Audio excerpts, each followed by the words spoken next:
The restart of the Port Harcourt Refinery in Nigeria has been met with both optimism and skepticism. While some quarters hailed the development as a major milestone, some experts and industry insiders have raised concerns about the refinery's viability and profitability. NNPC had said the refinery functions at 70% capacity. However, insiders suggest that it may only reach 40 to 50% of its nameplate capacity, which could limit its ability to meet domestic demand for petroleum products and reduce Nigeria's reliance on imports. Now, Timothy Mgbere, the secretary of the Alesa community stakeholders, which is the host community in Rivers State, has alleged that the petroleum products loaded from the newly rehabilitated Port Harcourt Refinery were not freshly refined, but products left in the storage tank of the facility in the last 3 years. Despite contradictory accounts and speculations, the Nigerian government and NNPC Limited remain optimistic about the refinery's prospects.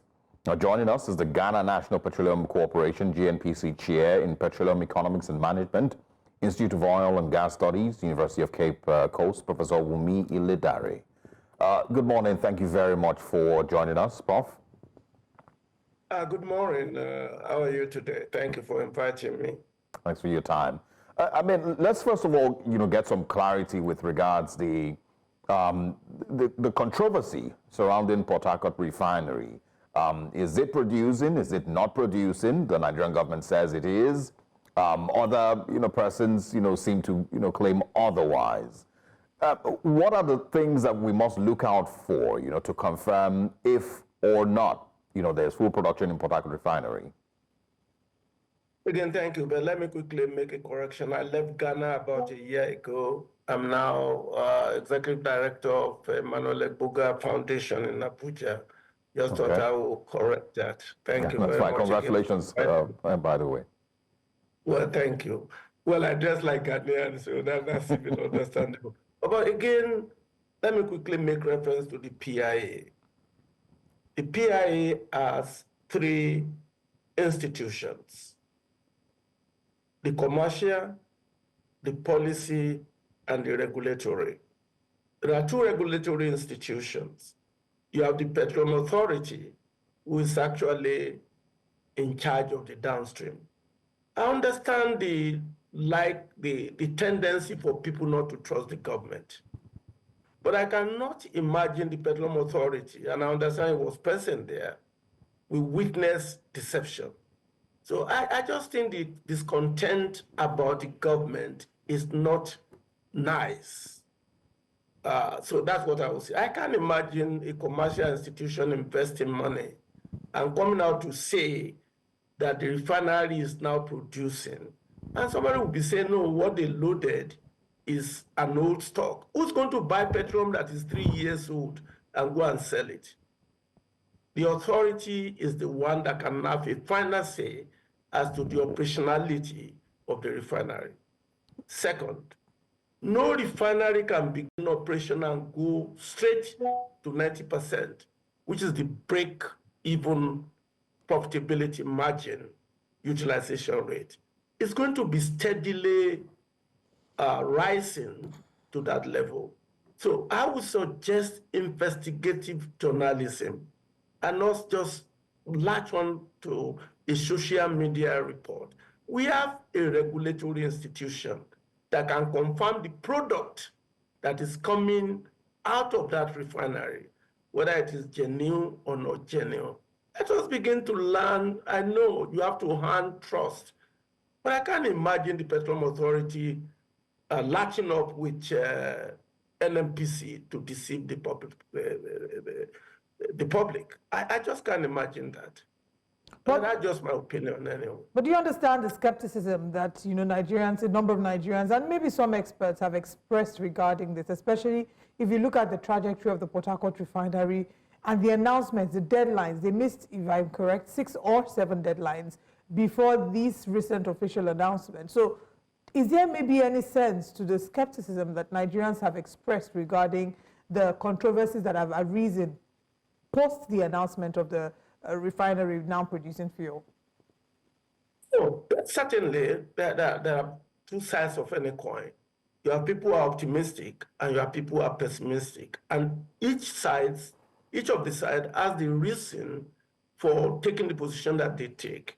I'm just explaining the fact with respect to the complexity of a refinery. People have to realize that the refinery in Port Harcourt is the first refinery, the one that is 60,000 barrels per day, is the first refinery in Nigeria. And so the technology is not as modern as other refineries. So you are going to expect some inputs that will be necessary to be able to do the cracking. And the cracking level is not going to be the same thing as the highest cracking level. Refinery has complexity, and the complexity determines the ability to crack crude and have some yield that will be beneficial, either petrol, diesel, or jet fuel. So again, we just have too many people who call themselves experts in Nigeria, and all they do is speculate. Again, I'm going to latch on the power of the Petroleum Authority to sanction the commercial institution, which is NNPC Limited, if they are deceiving or deceptive. And I can't imagine that they will cooperate and say a refinery is producing when it's not producing. Secondly, and it's more or less repeating myself, you cannot start a refinery in 1 week and have 90% utilization rate. There's a process. I can just advise Nigerians to be patient. A marginal benefit is worth celebration, even if you are skeptical about it. Yeah. I mean, I like, how you've put it, but I also want to know, I mean, the conversations surrounding the refinery are mostly centered around the need for Nigeria to be able to locally produce PMS for the Nigerian market, amongst other, crude oil derivatives, that could also be gotten, but mostly PMS, which Nigerians buy daily, almost daily. And so, I mean, not just producing it, but also producing it at a pricing that Nigerians would, see to be affordable. And so, I mean, for you now, I understand that you are not necessarily, working with the NNPC, but what is a time frame, with which you can expect that we would have some information as to the quantity of petrol that will be supplied to the Nigerian market daily from this Port Harcourt refinery, and also a possible pricing that you think would work? I have raised questions as to, with regards to Dangote refinery pegging its price at 970 naira without necessarily sharing what their pricing formula is. So what would you say is a time frame that you find comfortable, and what's a pricing that you believe should be convenient for locally produced petrol? Well, I wish I have a crystal ball. Nonetheless, I have an expertise to be able to make a forecast. Yes. Forecast is expectation based on what I call inputs. It's not the Port Harcourt refinery that is going to meet the domestic need. Nigeria is actually blessed, if I can use the word, to have a 650,000 barrels per day in their backyard.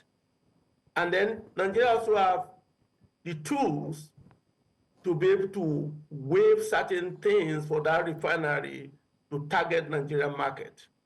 So to me, if Dangote refinery can operate between the 90 to 95%, and if the federal government will create incentive, there's nothing wrong in creating incentive, because the multiplier effect in private spending of $1 can have on a nation is far higher than the multiplier effect government spending can do. So the beauty of the Port Harcourt refinery is there's now a competitor, even though it is small, to Dangote in the pricing of petroleum product market to Nigeria. Not only that, the potential that someone could get a license to import petroleum from abroad created another comparative base for the pricing of Dangote refinery, which is the landing cost of import. So if you have 60,000 barrels from NNPC Limited for now, and you have another 50,000 barrels from other places, even though Dangote is still a dominant firm in that market, the pricing of petroleum product for Nigeria will be affected. So what I'm looking at is if government, for example, can take the courage and sell crude to Dangote in Naira so that he will not have to change Naira to dollar to do some of the refinery operating costs. The driver for profitability in a refinery is the acquisition cost of crude. And this is where Nigeria should work hand in hand.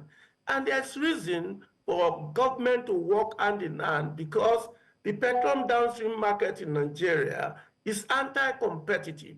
So you cannot expect the market to determine the price. So it's either going to be a monopoly or a dominant firm that will be the price leader. And this is where Petroleum Authority cannot hold this up. You are not necessarily stopping Dangote from making profit, but you want him to make normal profits. So what is the fair market price for the society? This is the function of the Petroleum Authority if they are competent to do their work. Yeah, I mean, and this competence must be questioned, and you know, everyone needs to remind them of their responsibility almost every single day if we can. But the point you mentioned now about selling to Dangote in Naira, there's still a price or an international price of petrol, and this has always been the argument that selling to Dangote in Naira doesn't, I mean, what you're simply doing is converting to Naira, so he doesn't have to buy dollar or, you know, get dollars to you know, buy crude. But it's still based on what the international price of crude is. Am I right here?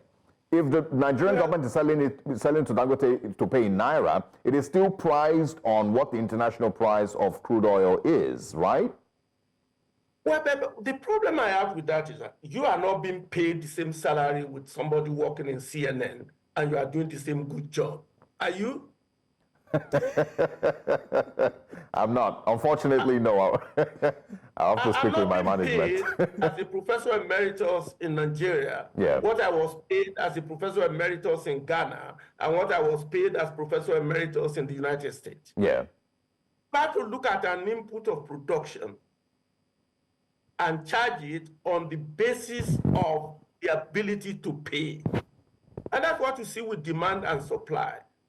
You have the price factor and you have the non-price factor. The non-price factor in Nigeria is not the same thing as the non-price factor in the US. And so if you are going to price petroleum product in Nigeria the way it is priced in the US, you are missing the point. But then, if you are going to price the input that you produce yourself the way they price it in the United States, then you are not going to be able to get the type of price of petroleum that Nigerians can afford based on their income. You see, the non-price factor determines the ability to buy and the ability to sell. And you can't compare apple and oranges. It's a different market, my friend. Yeah, and it's a bold step that the government is doing to try to send their product. Who tells you what the exchange rate is? How much do you pay for bread here? How much do they pay for bread in the United States? And then if Dangote Refinery is able to supply a big portion of the product to Nigerian market at an affordable price, and it is at a high utilization rate, you'll be surprised the pressure on the dollar exchange rate will come down. So that's you cannot use an international model without looking at domestic assumption. You just pick and choosing.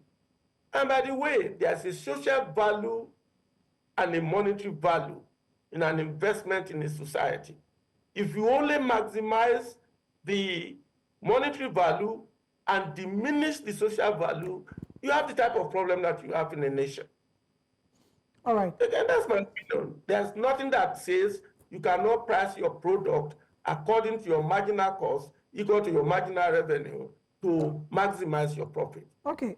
Why did you think LNG is profitable? It's because government gave them incentives. And why can't you do the same thing to Dangote and get the Petroleum Authority to do its job, which is ensuring competitive price of petroleum product in the nation? Is it maybe time to further the conversation about the role of the private sector? I wanted you to maybe speak to that. We've seen conversations about privatization being in the works. Is that a move that you think will be a positive or a step in the right direction? And listen, divestment or selling shares is part of funding a business. The only problem I have is this: you cannot pass a law and violate it. The federal government cannot determine when to sell NNPC Limited Refinery. NNPC Limited is a private liability company, even though the government owns the share. It's not something to decide by the Federal Executive Council. That's why you have a board of directors. You should let the board of directors of NNPC govern NNPC. NNPC must be governed in a way that is apolitical. One of the biggest challenges NNPC Limited has had, despite their competent workforce, is political interference, where government will determine who becomes a general manager, executive director. No, let NNPC function like Saudi Aramco, like Kuwait National Petroleum Corporation, like Petronas, like PDVSA, like Patamina.